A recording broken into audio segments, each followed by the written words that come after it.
Good morning all of you. Hello dear students, कैसे हैं सभी? My name is Himanshu and welcome to online पाठशाला। So today's our topic is trigonometric ratios, okay, यानी त्रिकोणमितीय अनुपात। तो without time waste let's start. सबसे पहले बात करते हैं त्रिकोणमितीय अनुपातों की। त्रिकोणमितीय अनुपात के बारे में चर्चा करने से पहले हमें त्रिभुजों की जानकारी होना आवश्यक है, ठीक। तो जैसे कि बेसिक नॉलेज हमें होती है त्रिभुज क्या होता है, तीन भुजाओं से घिरी हुई आकृति को त्रिभुज कहते हैं, ठीक है। अब there are so many types of triangles, ठीक।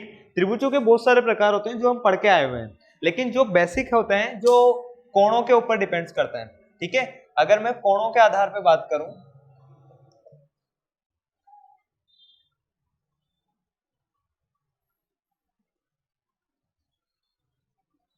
कोणों के आधार पे त्रिभुज के प्रकार की बात करें,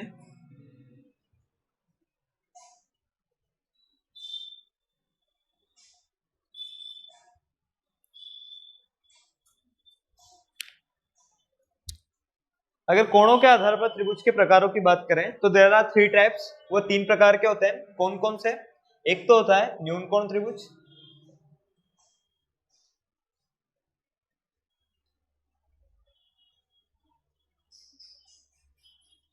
सेकंड होता है समकोण त्रिभुज,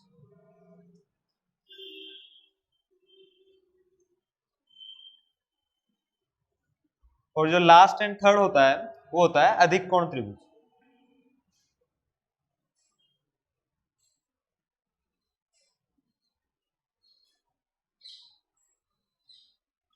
अब सबसे पहले बात करते हैं न्यून कोण त्रिभुज के लिए। तो जैसा कि नाम से पता चलता है, तो न्यून कोण क्या होता है, ठीक है, ऐसा कोण जो 90 डिग्री से छोटा होता है, ठीक। तो न्यून कोण त्रिभुज क्या होता है, जिसके सभी कोण, त्रिभुज में तीन कोण होते हैं, ठीक है ना, ये फर्स्ट सेकंड एंड थर्ड। तो ये तीनों त्रिभुज, तीनों कोण जो होंगे वो कैसे होंगे, न्यून कोण होंगे। तो इस त्रिभुज को क्या बोलते हैं, न्यून कोण त्रिभुज, ठीक। समकोण त्रिभुज की अगर बात करें तो समकोण बोलते हैं, इसमें मैं लिख सकता हूं लेस देन 90, ठीक। समकोण त्रिभुज की अगर अपन बात करें तो एक ऐसा त्रिभुज जिसका कोई भी एक कोण, कोई भी, ठीक है, फिर चाहे वो ये वाला हो, ये वाला हो या ये वाला हो, कैसा हो, समकोण हो। समकोण क्या? तो समकोण का मतलब होता है जो 90 डिग्री का कोण हो, ठीक। तो मतलब ये 90 डिग्री के बराबर होना चाहिए, ओके। सो तीसरा अधिक कोण त्रिभुज की बात करें तो अधिक कोण त्रिभुज होता है जिसमें कोई भी एक कोण, ठीक, कोई भी एक कोण 90 डिग्री से बड़ा हो। अगर मैं इसको थोड़ा अच्छी तरह बनाऊं तो आप इस कोण को जब मेजरमेंट करेंगे, इस कोण को अगर अपन नापेंगे तो ये 90 डिग्री से बड़ा होगा, ठीक है। तो अपन ने तीनों त्रिभुज के बारे में पढ़ा कि न्यून कोण त्रिभुज जिसमें सभी कोण कैसे हो, न्यून कोण हो। समकोण त्रिभुज जिसमें कोई भी एक कोण, फिर चाहे वो कोई सा भी कोण हो, ठीक है, कितने डिग्री का हो, 90 डिग्री का हो। और अधिक कोण त्रिभुज जो 90 डिग्री से बड़ा हो एक कोण, ठीक है। अभी जो अपन इस चैप्टर में ज्यादा डिस्कस करेंगे वो है समकोण त्रिभुज, ठीक है। तो अब समकोण त्रिभुज के बारे में थोड़ा और अच्छी तरह पढ़ते हैं, इनको नोट डाउन करो। तो अब बात करते हैं अपन समकोण त्रिभुज की।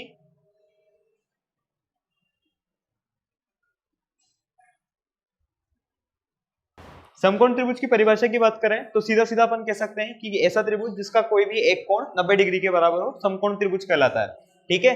अब समकोण त्रिभुज के चित्र की थोड़ी सी बात करें और इसके जो पार्ट्स होते हैं, ठीक, उनकी बात करते हैं, ठीक। तो ये मैंने एक ट्रायंगल बनाया जिसको मैं नाम देता हूं ए, बी और सी, ठीक है। नॉर्मल सा एक ट्रायंगल है, इसको अपन ऐसे भी बना सकते हैं चाहे तो,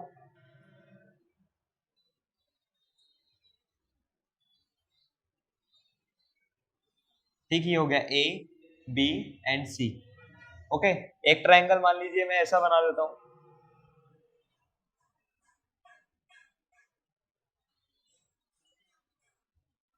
ये हो गया ए, बी एंड सी, ठीक है। तो ये थ्री फिगर्स मैंने आपके सामने बनाए,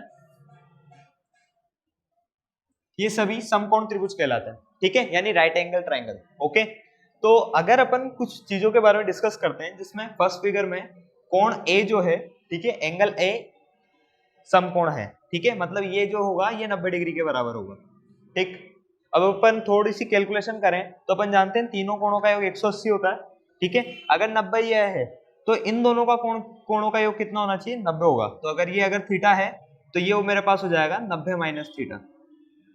ठीक है, क्या करा मैंने, अपन इन दोनों को जोड़ेंगे तो 90 आएगा आंसर। ठीक है, नॉर्मल सी कैलकुलेशन थी, एक बार चेक कर लेना। मैं इस माध्यम से एक चीज बताना चाहता हूं कि जो एक कोण तो अपन ने समकोण ले लिया, लेकिन बाकी के दो कोण होंगे ना वो न्यून कोण होंगे। आई बात समझ में? ठीक है, अब देखो सेकंड फिगर में कोण सी जो है वो 90 डिग्री का है, और थर्ड फिगर में कोण बी जो है वो 90 डिग्री का है। ठीक, यहां तक कोई दिक्कत नहीं है। अब बात करते हैं एक अवयव की। इसमें होता है एक कर्ण, ठीक है, एक होता है आधार, ठीक, और एक होता है लंब।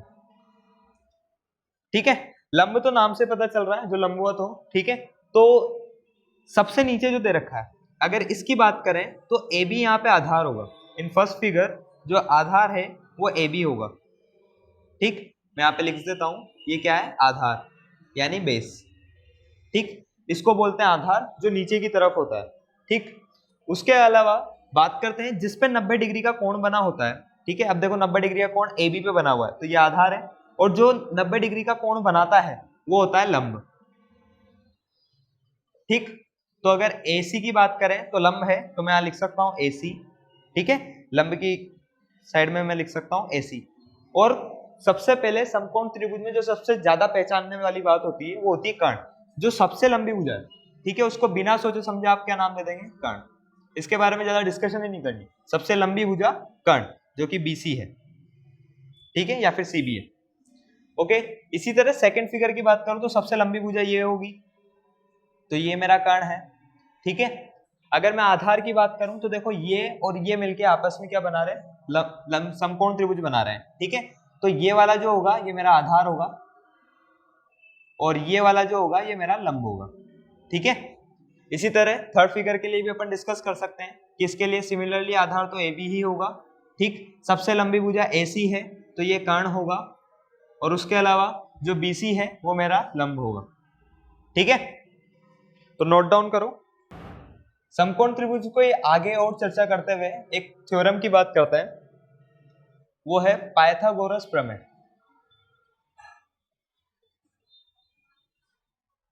ठीक है, पाइथागोरस प्रमेय या पाइथागोरस थ्योरम की बात करते हैं, इसको बोधायन प्रमेय भी बोलते हैं। क्या बोलते हैं, बोधायन प्रमेय, इसी का दूसरा नाम है, डरने वाली बात नहीं है। जिस नाम से अपन जानते हैं, बोधायन अपने भारत के ही वैज्ञानिक थे, ठीक है, गणितज्ञ थे, इन्होंने ही इस प्रमेय की खोज की थी। बाद में पाइथागोरस ने भी इनका खोज करा और पेटेंट ले लिया था। ठीक है, तो इसलिए अपन पाइथागोरस को ज्यादा नाम से जानते हैं, बोधायन अभी कुछ सालों से ही अपन जानने लगे। ठीक है, तो अपन तो बात करते हैं प्रमेय क्या कहती है। पहली बात, केवल समकोण त्रिभुज के लिए ही बात करेंगे इसमें। ठीक है, केवल समकोण त्रिभुज के लिए।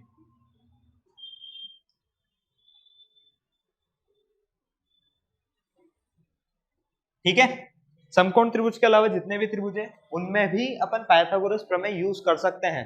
ठीक है, लेकिन एक तरीका होता है। ठीक, समकोण त्रिभुज के अलावा किसी भी त्रिभुज में अपन पाइथागोरस प्रमेय को यूज में नहीं लेंगे। ठीक है, तो डिस्कस करते हैं what is the Pythagoras theorem. तो पाइथागोरस प्रमेय और कुछ नहीं है, अगर मुझे हिंदी में अगर इसकी परिभाषा देनी है, इस प्रमेय के अनुसार त्रिभुज की सबसे लंबी भुजा यानी कर्ण का वर्ग उसके आधार के वर्ग तथा लंब के वर्ग के योग के बराबर होता है। ठीक है, क्या कहा मैंने, एक बार फिर डिस्कस करते हैं। तो पाइथागोरस प्रमेय की बात करते हैं, तो इस प्रमेय के अनुसार समकोण त्रिभुज बनाने वाली भुजा के वर्ग का योग त्रिभुज के कर्ण के वर्ग के बराबर होता है। ठीक है, क्या बोला मैंने, समकोण त्रिभुज, मैं एक चित्र बनाता हूं, ये मैंने एक बेसिक डायग्राम बनाया आपके लिए। ठीक है, ये ट्राइंगल ABC जिसका जो B है वो समकोण है। ठीक, अब इसमें अपने को पता चल रहा है कि ये दोनों क्या बना रही है, समकोण बना रही है। तो ये तो होगा अपना आधार, ये होगा अपना लंब। ठीक, और ये जो सबसे लंबी भुजा है ये होता है अपना कर्ण। ठीक है, तो जो प्रमेय मैंने बोली है उसके अकॉर्डिंग क्या होगा कि जो समकोण त्रिभुज में, ठीक है, किसी भी समकोण त्रिभुज में समकोण बनाने वाली भुजाएं कौन कौन सी समकोण बना रही है, आधार बना रही है और लंब बना रही है। ठीक है, तो मैं एक तरफ लिखूंगा आधार, ठीक, आधार का वर्ग यानी ये आधार का स्क्वायर हो गया, ठीक, प्लस लंब का स्क्वायर, ठीक है ना, लंब का वर्ग। यही बोला था अपन ने कि किसी समकोण त्रिभुज में समकोण बनाने वाली भुजाओं के वर्गों का योग, भुजाओं के वर्गों का योग, ठीक है, किसके बराबर होता है? समकोण त्रिभुज के कर्ण के स्क्वायर के बराबर, यानी कर्ण के वर्ग के बराबर, ठीक है। तो ये अपनी पाइथागोरस प्रमेय होती है।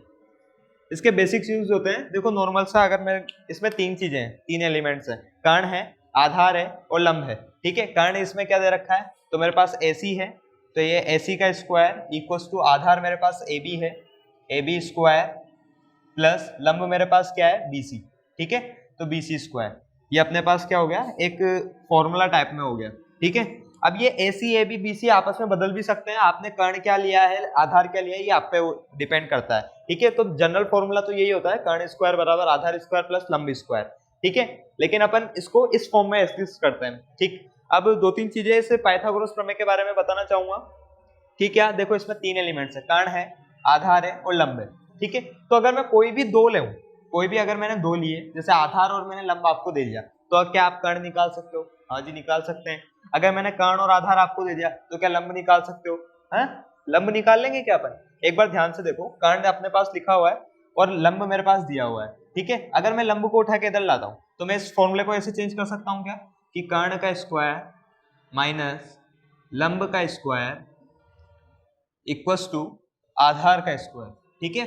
तो यहाँ पे मेरे को क्या मिल जाएगा, आधार का वर्ग मिल जाएगा, मिलेगा नहीं मिलेगा? तो इस तरीके से मैंने आधार फाइंड आउट कर लिया।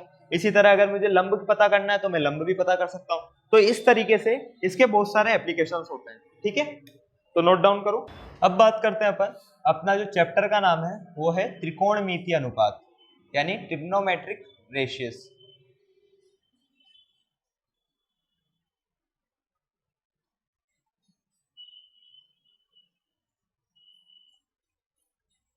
ठीक है, त्रिकोणमितीय अनुपातों की बात करें तो बहुत ही सिंपल सा है, जैसे कि नाम से पता चल रहा है, त्रिकोण, ठीक है। त्रि का मतलब क्या होता है, तीन, ठीक है। कोण मतलब अपने को समझ में आ रहा है, ठीक है।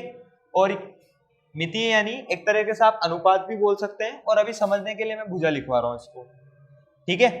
और साथ में अनुपात अपन समझते ही हैं, अनुपात का मतलब अपन जानते हैं, तो तीन कोणों का अनुपात। डेफिनेशन की बात करें त्रिकोणमितीय अनुपात, तो किसी समकोण त्रिभुज में न्यून कोणों के सापेक्ष, क्या, न्यून कोणों के सापेक्ष भुजाओं के अनुपात को त्रिकोणमितीय अनुपात कहते हैं, ठीक है।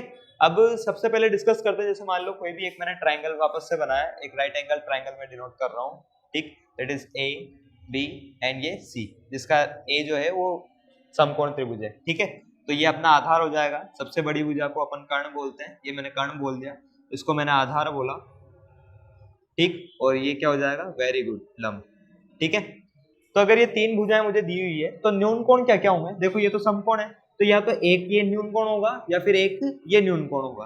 तो या तो कोण C न्यून कोण होगा या फिर कोण B न्यून कोण होगा, गलत, दोनों ही जो कोण है वो न्यून कोण होंगे, ये मैंने अभी पहले डिस्कस किया था, ठीक है।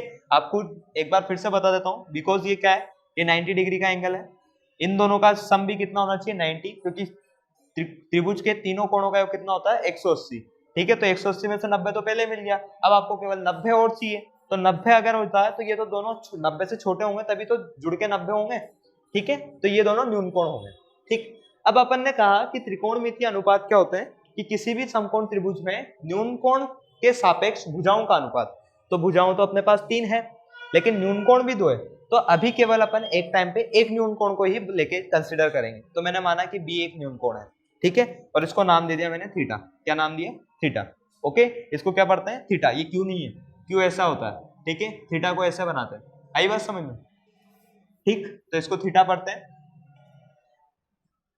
अब बात करते हैं थीटा क्या होता है, ठीक है।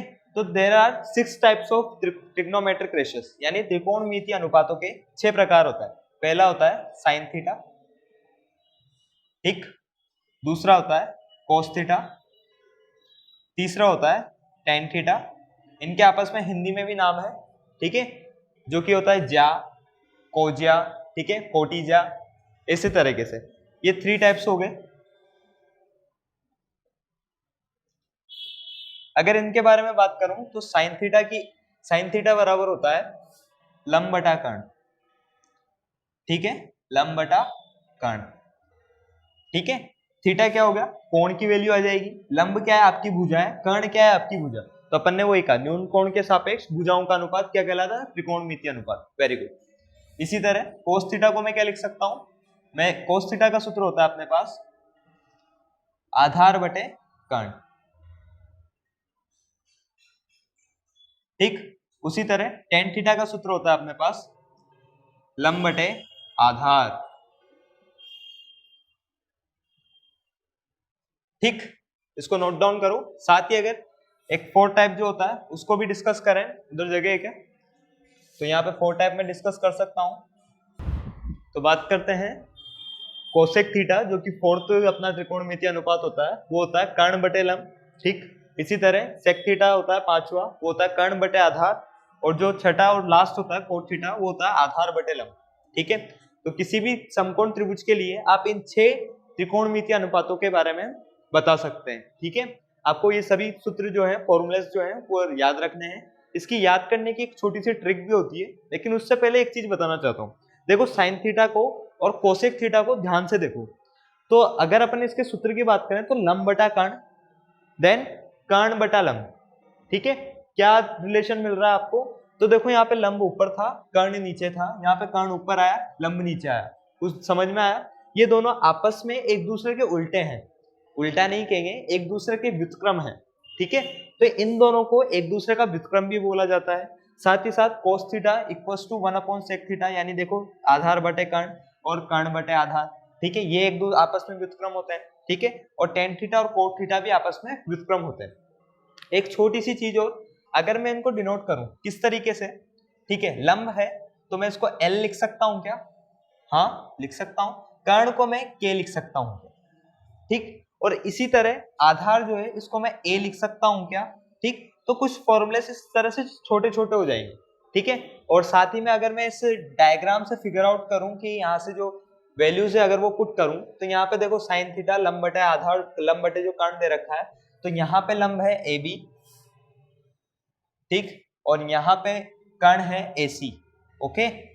देन इस तरह आप सभी के लिए वैल्यूज लिख सकते हैं, ठीक।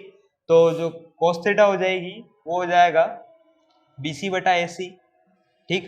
जो tan थीटा की वैल्यू हो जाएगी वो हो जाएगी AB बटा BC, ठीक। इसी तरह इन तीन के लिए आप खुद लिखें। डियर स्टूडेंट्स, अब बात करते हैं अपन इन सारे फॉर्मूलेस को याद कैसे रखेंगे। तो एक बेसिक फॉर्मूला होता है, एक बेसिक शॉर्ट ट्रिक होती है, वो मैं आपको बता देता हूँ कि मैंने एक यहाँ पे एक फॉर्मूला लिख रहा हूँ, क्या? That is Lal and KKA, ठीक है। इसको कब का, हाँ थोड़े में सुनने में थोड़ा सा ऐसा लगता है, लेकिन ये बहुत काम की चीज है। कैसे? मैं इसको पढ़ सकता हूँ लाल बटा कक्का, ठीक है। अब आपको कुछ नहीं याद रखना, जब अपन धीरे धीरे ये अपन इनके साथ क्वेश्चन सोल्व करेंगे ना, तो अपने को इनके क्रम याद रखना है। क्या? जैसे पहले साइन थीटा आ रहा है, फिर कोस थीटा आ रहा है, फिर टेन थीटा आ रहा है, फिर क्या आ रहा है? Cosec theta, sec theta, then cot theta. तो ये जो नंबर है, ये जो क्रम है, ये आपको याद रखना है, ठीक है। तो अब देखो पहले के लिए मेरे पास क्या हो गया, ये पहला एक हो गया, दूसरा कपल अगर मुझे बनाना हो तो ये हो गया, तीसरा दिन ये हो गया, ठीक है। तो इससे मिल क्या रहा है मुझे, थोड़ा सा ध्यान से दोगे तो पता चल जाएगा। क्या? जैसे मैं एक बार फिर से लिखता हूं, ये लाल बटा कक्का, ओके, ठीक है। तो देखो L/K जो फर्स्ट है आपका, वो क्या है? L/K। तो पहले नंबर पे आपका क्या आ रहा है? साइन थीटा आता है ना। तो देखो साइन थीटा का एक बार सूत्र देखना, लंब बटा कर्ण, इसको मैं ऐसे लिख सकता हूँ L/K, वेरी गुड, ठीक है। तो यहाँ पे जो L लिखा हुआ है वो लंब है, K जो लिखा हुआ है वो कर्ण है, और A जो लिखा हुआ है वो आधार है। वेरी गुड डियर स्टूडेंट्स, ठीक है। तो यहाँ से आप साइन थीटा लंब बटा कर्ण लिख सकते हैं। इसी तरह सेकंड नंबर पे कोस थीटा आता है, तो कोस थीटा होता है अपना आधार बटा कर्ण, देखो आधार बटे कर्ण। इसी तरह तीसरे नंबर पे जो मेरे पास आएगा वो क्या है? दैट इज tan थीटा, ठीक है। tan थीटा का जो सूत्र होता है वो होता है लंब बटा आधार। आई बात समझ में? इसी तरह अब मैं जानता हूँ साइन थीटा का उल्टा क्या होता है? कोसेक थीटा, ठीक है। कोस थीटा का उल्टा क्या होता है? Sec theta. तो अगर मुझे कोसेक थीटा लिखना है तो साइन थीटा लिख लिया, और इसका उल्टा कर्ण बटा लंब, कर्ण बटा लंब, ठीक है। इसी तरह tan थीटा का उल्टा कोट थीटा होगा, आधार बटे लंब। इसी तरह पूरे 6 के 6 फॉर्मूले आप इनकी मदद से याद कर सकते हैं, ठीक है डियर स्टूडेंट्स। तो आप इस शॉर्ट ट्रिक को भी ध्यान रखें और इसको नोट डाउन करें।